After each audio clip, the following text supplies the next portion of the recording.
Awakened Beauties, finally, it's here. The truth to empower women to true inner beauty through a healthy mind and inner biology. I am your hostess, Cassandra Keel, a 20-year salon owner, organic beauty product formulator, positive mind management, and clinical hypnotherapist. And I am here to help you stay sane, get sleep, and bring your sexy back. Sponsored by evoquebeauty.com. evoquebeauty.com. Now, let's get to it.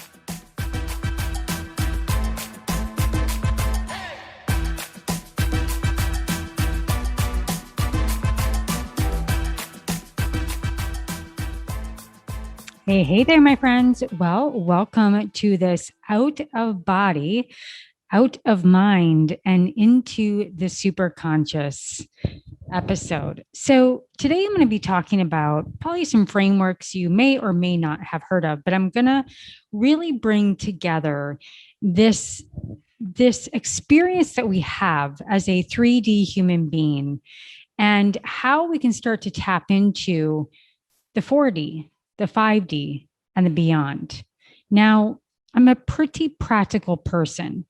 And when I first started going through hypnotherapy and NLP and then into biofeedback and advanced training, my mind and my body and my energetic body were so immersed that I could no longer not see all the aspects of who we are, first and foremost, energetically. So I talk a lot about the subconscious mind and the unconscious mind. And I'm going to go through a couple parameters here today, just kind of open us up to the conversation. But what we're going to review is the 5 bodies of consciousness. And my friends, this conversation between you and I in the energetic field is so important for all of us to understand and start to extend our self-knowledge and our self-awareness. Now, when we think about reframing, all of us have a goal to be the most ultimate freed person that we possibly can so that we can be here in this plane to our fullest expression. It is our given right. We are the goddess and gods of our kingdom, which is our agency of choice to rule our life as we so choose. Now, the problem is we get all of this downloading when we are unconscious between the ages of 0 and 7, when we don't have a full prefrontal cortex, meaning we don't have full agency of choice. So think of yourself as a baby, as a sponge, soaking all of that environment up. Without a choice. You were not given a choice. Furthermore, we advance into our teenage years. We start to want to separate ourselves from our family and we start to create a new identity. And our identity wants to pull us back to the environment that we grew up in. But we push and we prod and we go and try to make ourselves become something. And we then fall into the, I'm going to declare my worth to overcome all the programming that I can't really identify. I don't know why I feel stuck, but I'm stuck. Now, I'm going to open up the conversation about somatic experiencing and the emotional reframing of our memories really leave us attached to the past through the affective charge that is stored at the moment of that experience that it froze in the body. And I referenced to this about using the terminology of the holographic body.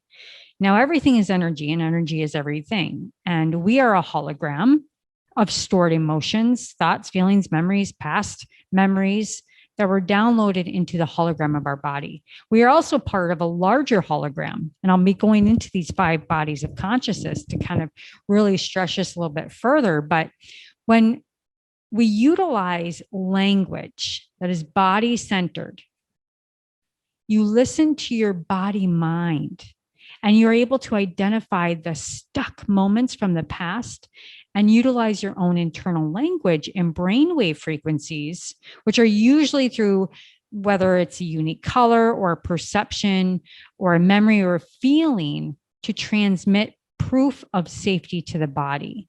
Now, the body doesn't understand language. It only knows feelings. And this is why we really, even sometimes in hypnotherapy, we try to go and find the fragment of the emotion attached to the thought. But it's actually the opposite. The body only knows emotions, right? So your emotional attachment to the past, which triggers your fight or flight freeze response in the body, is what keeps you trapped in the physiological limitation of your past. So when we can tap into the energetic resonance by releasing that state-bound holographic moment that's attached in your body, your energetic body, you can return to living more fully, more empowered in the present moment, freed of these constraints of fear and shame and disempowerment. Now, when I work with clients or through different modes of hypnosis, communicating with the dynamic unconscious system can be rather confusing. But I want to give you into a little secret about how do you know that it's the unconscious mind. Now, the conscious mind always wants to be positive. It wants to be sure because it wants to protect you and keep you safe. It has a secondary gain, always. It's the primitive mind. But the way that our unconscious communicates with us is on 5 rules. Now, listen to these 5 rules. The unconscious mind is always going to answer first. The unconscious mind always answers honestly. The unconscious mind always feels like it's made up. The unconscious mind always has an urge to edit what comes up. And the unconscious mind is never loud. It's never linear and is very, very soft and subtle. So when you ask yourself a question, or you ask yourself the right question when you're trying to elicit shift and change, what we're really doing is that we're tapping into the autonomic nervous system, the holographic body. And there's only one way in, and it's through visual, auditory, kinesthetic, olfactory, and gustatory. So this is known as VACOG in NLP. And that feeling is encoded in the emotion in the holographic body. So we have to start asking kinesthetic questions and having the nervous system represent it symbolically in the nervous system that it is held in. So when I talk a lot about ADHD and a lot of the energetic aspects, nobody gets out of being a human with a holographic response. And with ADHDers, we live in the nervous system much more intensely. That's why we're very, very empathic. We very much can see things other people don't see. So it can be a superpower, but it can also be a kryptonite. So I want to walk you through the aspects of the bodies of consciousness, because when we really start to look through, and I use this metaphor through breathing and through allowing my clients, and for even myself, to use this through a breathing exercise that I'll do on another episode, to allow ourselves to get out into the superconscious field. It's super powerful. The most powerful thing you'll ever experience is to take control of the energy states. So in order to do so, we first have to understand, okay, the somatic body, that our body only knows emotions and codes of feelings. And so what makes up these bodies of consciousness? Now, I'm not going to go deep into quantum physics here, but we're going to move into the theories relating to healing. And it is known around the infamous 5 bodies of consciousness, which are 1, the bliss body, number 2, the supermental body, number 3, the mental body, 4, the vital body, and 5th, the physical 3D body. Now, we tend to put things into chronological order, very linear with our conscious mind, and use hierarchies and these linear processes of our thinking to so many things. Now, I'm going to number out these bodies in a linear way. But the truth is, the universe doesn't necessarily work just linearly. So as we move through these bodies, please understand that I don't mean one is better above the other. They are constant relationship with each other. That said, there is some linear order in the theory of downward causation. So before we jump into what each body entails, let's just take a second to look at how they relate to each other. So downward causation is a process in which we go from infinite potential to physical form. So think way out big picture, cosmos down into physicality. And we are never separated from the universe or the energy field of consciousness. That means we are always able to access any potential because at our highest vibration, we are pure consciousness, which is just infinite possibility. So the process of collapsing a new potential into our physical reality is called healing or manifestation and can be a long and grueling process. So we have to understand energy. So when we are talking about our energy, we could be talking about it from many different perspectives. And if you ask a biologist, they might answer one way, while a physicist might answer a completely different way. So what I'm going to be talking about here is about the physical or the electrical energy and magnetic energy and how they work together in the fields and all of the channels in the bodies. So to fully understand energy fields, it's helpful to start with a little more understanding of energy in general. So as we have already seen, every atom in our existence has electrons popping in and out of space. This movement of the electrons, if you remember back in science, creates a vibration, and vibrations create waves of information. And we have looked at how waveforms back in science can be this cohesion or they create disruptions. And we will look at this further in just a moment, but we have also already totally mastered chemistry class, right, my friends? And we understand that the electrons moving in and out of valence, this, let's just call it a shell, is what is creating molecules and compounds. But why do these electrons move in and out? Well, as you can guess by now, if we knew the answer to that, we would be off sailing in our space yacht, but we don't. So energy and energy fields have a lot to do with it. So going back to the science of homeopathy, here's a quote. Physical energy manifests in the most positive time-space frame, in electrical, in nature, and it has a positive mass. It travels slower than the speed of light and gives rise to gravity. This means that you can see it. Now, subtle energy, however, occupies the time-space frame, manifests in negative time-space frames, and has negative mass. It is magnetic in nature and travels faster than the speed of light. It gives rise to what some call levitational force, and this means that you can't see it, but can note its seemingly paranormal effects. Now, our world is full of energetic fields, and these fields are full of information and are in constant communication with each other. And in the book by Cindy Dale, The Subtle Body, which she is from Minnesota, she's a local Minnesotan, like all energetic structures, a field involves a vibration of energy and can carry information. So fields operate on both physical and subtle planes, as do energy bodies and channels.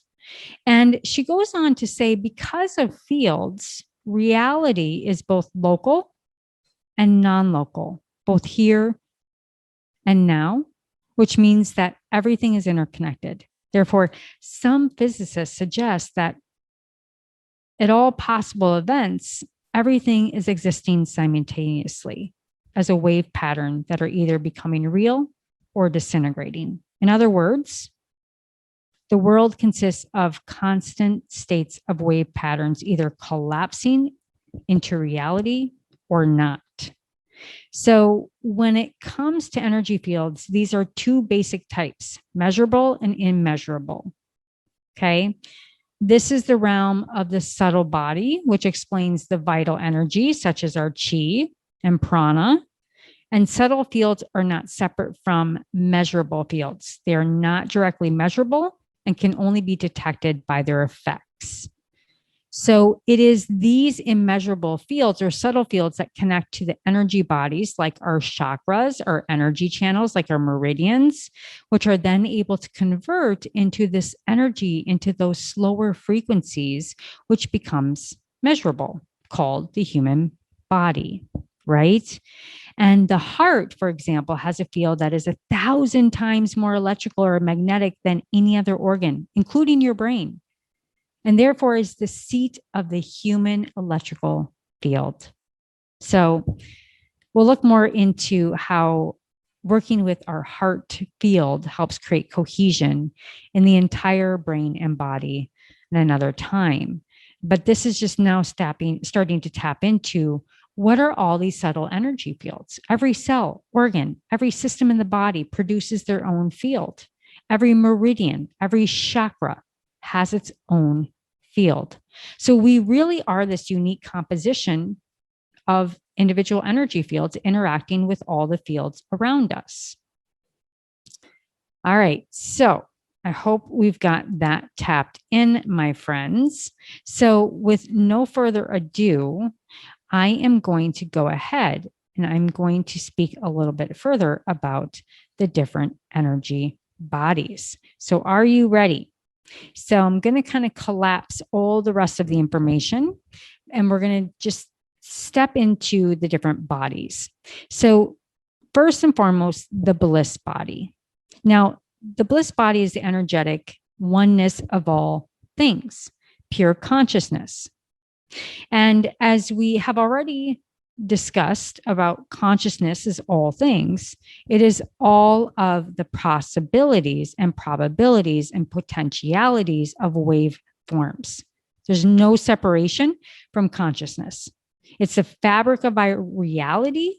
And I truly believe that this bliss body is where science like quantum physics and spirituality meet. So in fact, much of what is being discovered in quantum physics today is being scientifically proven through what mystics have been saying for thousands of years, my friends.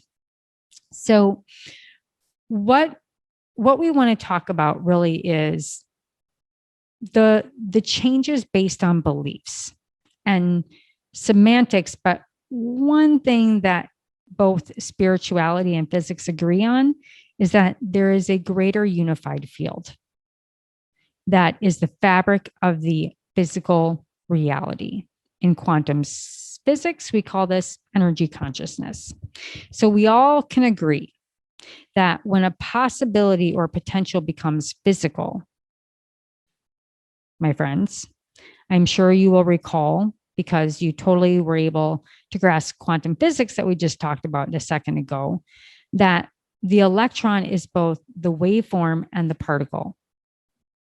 Once observed, it changes to obey the law of physical mechanics. And we call that a collapsed event. So our physical environment, our bodies, our illness, our partners, our family, our career, house, people we meet, city we live in, is a representation of how those limitless possibilities are being collapsed into our physical world. So it's like a thumbprint. No two human experiences are ever the same. And as individuals, we collapse wave potentials in completely unique ways and therefore have entirely distinctive experiences. But at our highest level, we are all connected through this universal energy of possibility that we call the bliss body. And at the bliss level, we are limitless potential. And from there, we begin the journey from unlimited possibilities to our physical bodies through that downward causation. Now, the second is the supermental body, and it's the bridge between the infinite potential of the field and becoming physical form. And it consists of predetermined unconscious information like your birth chart, your personality traits, your DNA, your societal beliefs, what you were born into, your family beliefs. And it is the level of consciousness in which we integrate our archetypes with our reality. And this is also a level of our pure intention and our creativity. And we cannot directly access the supermental level through thought alone. This is the realm of that you have that big aha moment where some event gives you an insight over the filters and perceptions, bringing them into the consciousness so that we can observe them. So if we look at how our beliefs, our attitudes, our perceptions shape our lives, create unconscious patterning that drives the mental processes, have you ever been, let's just say you've been brushing your teeth and suddenly thought to yourself, I wonder where beliefs come from. I hope it's not just me, my friends. Well, you're lucky that someone thought this and has a theory about it. So in my world, and let's just face it, if you're willing to be followed by me and listen to me talk about this, I think you're in for a trip. But I believe that there are two types of beliefs: those that we come into the world with, like the beliefs of the collective unconscious, and conditioned beliefs, like the belief of our families, societies, personal experiences. So again, we have the collective waveforms, the hologram, and then our personal hologram. And the first, the collective, the unconscious beliefs, help us to be able to sit in our chairs and read and listen, because as a group, we're observing certain truths into existence. Like there's actually a physical chair to sit in.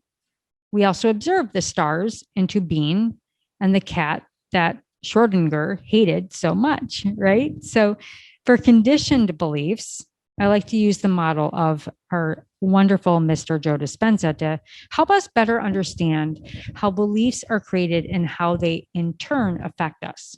So throughout our lives, we catalog experiences through our senses, right? Through our thoughts and our feelings. And our brains take that information and link all of it together through a process called neural binding. And this is the concept of what fires together wires together. So over time, these networks get reinforced until eventually we make these pathways that are automatic and subconscious. And we string them, several of them, unbound, all of these different events together.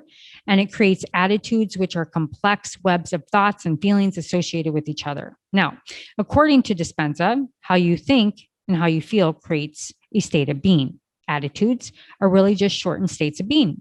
They fluctuate, they move from moment to moment, they alter the way you think and the way you feel. And so these attitudes are short-lived, ranging from moments to just weeks. And we have all had experiences that created a good attitude and some that have created bad attitudes. So when we just recreate these certain attitudes, often enough, we just string them together and they become a belief. So beliefs are thoughts and feelings, which are just attitudes that you keep thinking over and over again. They're hardwired, my friends, into the brain and the emotional body, and they condition the body into form. These tend to be more long-term and can last for months, years, and even a lifetime. And they generally take some time, quite some time, to change the perception and to adjust. So thoughts and feelings based on past experiences together make attitudes, attitudes together make beliefs, and beliefs together make perception. And our perception of reality is a sustained state of being that is based on long-standing beliefs, attitudes, thoughts, and feelings. Now, Dispenza believes that we can create a new filter in how we interact with the world. Amen to that, right? And that filter, good or bad, guides our behavior, our relationships, and literally creates our reality. So this perception is the number one thing that we need to tune into, combined with the perception of the collective unconscious. And that's our supramental body. Now, let's move into the mental body. And this is the realm of the third, which is our thoughts. And thoughts are the product of our mind. Now, Dispenza says when any neurological tissue of our brain or the body is activated, it creates the mind. Now, the mind is the brain in action. The mind is also a collapsed event at the mental level, the thought. And the vital level, the emotions, and the physical level, the neurons, feelings in the body simultaneously are happening together.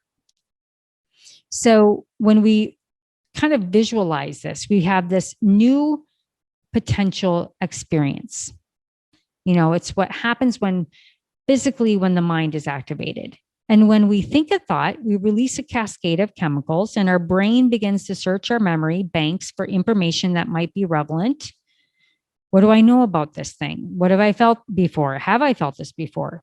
It also reads the current situation through the physical senses. Again, the VACOG, where am I? What does this look like? What does this feel like? Can I smell it? Can I hear it? Can I taste it? What can I feel in the energy around me? And this creates that thought pattern. And when we connect these thought patterns together, we create the 3D network of information that binds together. And we call this neural binding again, or what we call our neural net. And every time we think the same thought, the whole thing fires together again. So in the healing realm, it's important to understand that this concept, because it is the origin of the mind-body connection at every level, it is where we can most access to help ourselves and our clients make changes. So because most thoughts are products of the past, then we fire off neural net based on a thought. We are conditioned ourselves in the mind and our body to our past. And this is what I was talking about, the somatic experience, is that we have to find the feeling and then change and recontort, spin it. There's many different modalities that I use so that we can change that origin and move it completely out of the body and out of the plane and collapse it. And so our future is either a product of our thinking, conditioned past, or what Dispenza refers to the known. Basically, it's collapsing new wave potentials through the quantum field into the unknown. And so in order for us to be able to collapse these new wave potentials, we must be willing to put down our old self and replace it with the magic of imagination and possibility and working with the energy. And that's my job as a energy intuit. It's plain and simple. And to help myself, to help my clients move from old conditioned neural networks to a place where they are collapsing the new potential, in turn, helps all of us create a whole new reality. It's a ripple effect. And we do this by helping ourselves, our clients, and then groups so that we can see all these perceptions and these beliefs create new realities at a global level. It's so important that when we want to create specific brain chemistries, that we emote or remove that energy in our vital body, which will create that feeling in the physical body and affects the protein and the DNA expression, and essentially becomes the physical representation of all that is going on in the field, right? So those feelings, emotions, protein production ultimately is the DNA expression of the downward causation. And I'm sure you've heard 90% of our thoughts we have in a day are completely unconscious. So really our unconscious mind is the mind that is doing the collapsing of the waveforms. And so we're going to take time later to look more deeply in the unconscious patterns, but it really does create our reality. And there's a lot of, I talk about this a lot, toxic positivity out there in the world. And it's really unhelpful. It's really, really unhelpful. When you speak a affirmation and it feels icky, there's a reason. It's coming from your unconscious and subconscious mind, and it will only collapse more energy into that holographic memory more intensely. And you then need 2 times more powerful of energy to release it, to go in and to excavate it. And so you can see how the dense body becomes more dense and more intense. So affirmations, toxic positivity actually can make a person more sick. Now, let's move into the fourth and fifth. The fourth is the vital body. It's the body of energetic structures like our meridians and our chakras. So when we think, this creates emotion, energy and motion. That emotion happens in the vital body. This is the realm of our fields, the morphogenic blueprint, which is known by Rupert Sheldrake, which is the energetic map from the physical body, right? And then the fifth is the physical body. And it's the densest energy. It's the 3D of all energetic levels. This is where we finally have physical matter. And here, what we believe, think, and emote becomes feelings. Our physical bodies are quite literally just the physical representation of what is happening in the rest of our energy systems.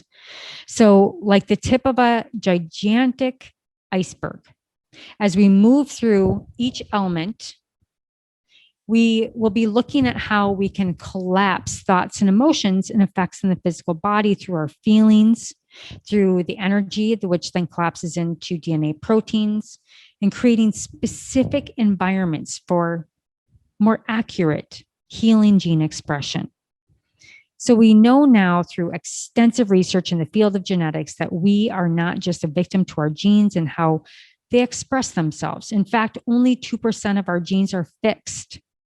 So it's more likely that our genes are upregulated and downregulated by our environment, my friends, the thoughts, the feelings, and the holographic body. So this means that we can change our genes. We can change our expression, and we absolutely have the power to do so. Now, if you want more resources, you can go and look at The Biology of Beliefs by Dawson Church, or his other book, The Genie in Our Genes. Bruce Lipton's work is amazing. Joe Dispenza.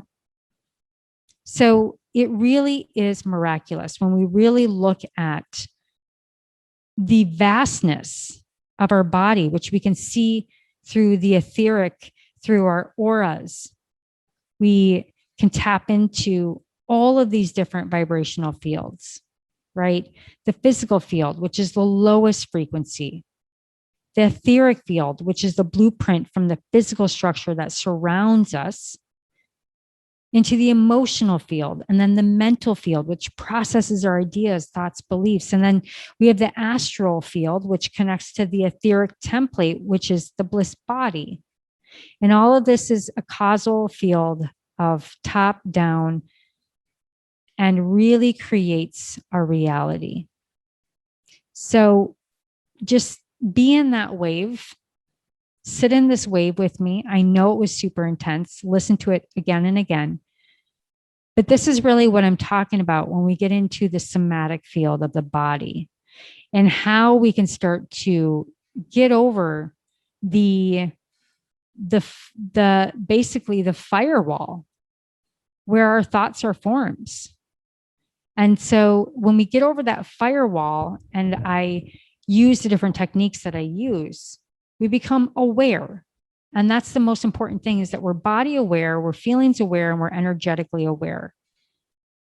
And that this equals the vibrational signature of our thoughts and our memory and our experiences and our beliefs, both good and bad. But the moment we start pointing and starting to work with the proprioceptive area of our body and start to move it behind us, we can literally transpose energy within the speed of light. And it's super powerful. But starting with all the thoughts and the toxic positivity porn that is out there is so the long way, my friends. So with that said, this is an introduction. Yes, this is an introduction into the 5 bodies of consciousness: the bliss, the supermental, the mental, the vital, and the physical. In the future, I will go ahead and I will share a meditation with you and how I step out of the physical form and out into the bliss body, into the super conscious, where everything is created. And then we bring it back into the physical, and you start to create your reality in a more fast and powerful way. It's what we all want, right? So with that said, my friends, I hope you enjoyed this episode, and we'll see you on the next one.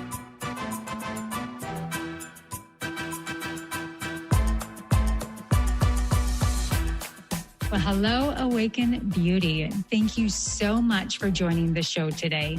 Were you inspired? Please leave a comment or your own personal aha moment so others can capture exactly what you did. Also, please like and subscribe wherever you listen to your favorite podcasts. And if you're interested in high quality natural products for your hair, skin, and wellness, including organic CBD, please visit evoquebeauty.com. Again, that is evoquebeauty.com, evoquebeauty.com. And until next time, darling, stay sane, get sleep, and bring your sexy back.